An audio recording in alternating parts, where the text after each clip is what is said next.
এত আয়োজন, এত সুন্দর করে গেট সাজানো, এত বাজি ফাটছে। আরে পঞ্চননতলায় বিয়ে বাড়ি হচ্ছে নাকি? আরে আরে না, এটা হচ্ছে আমাদের নান্না পঞ্চানন্দের ফুলদোল উৎসব।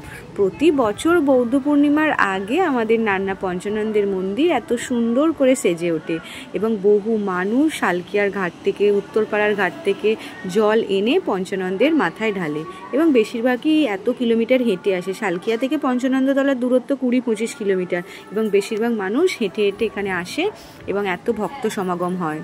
এবং শুধু ভক্ত সমাগম নয়, যথারীতি ভিড় পড়ে যায়।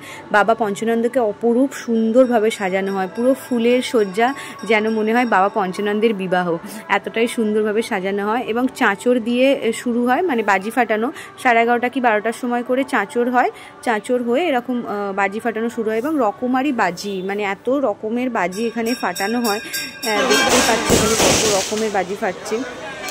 এরপর আসছি যে পুজো দেয়া বা এতে যারা জল নিয়ে আসছে তারা সবাই পঞ্চানন্দের কাছে জল ঢেলে এখানে পুজো দেয়। আর মেনলি হচ্ছে বৌদ্ধ পূর্ণিমা পড়ে গেলেই শালকিয়ার ঘাট থেকে জল তুলে জল নিয়ে আসে। দেখো জলের লাইন।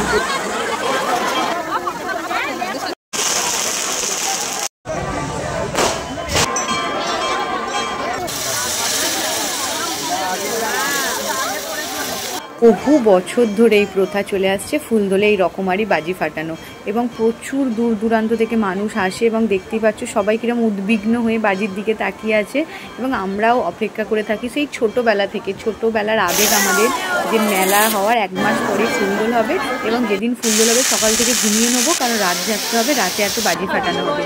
এরকম অনেক ছোটো ছোটো আবেগ জড়িয়ে আছে আমাদের এই বাজি ফাটানোর সাথে।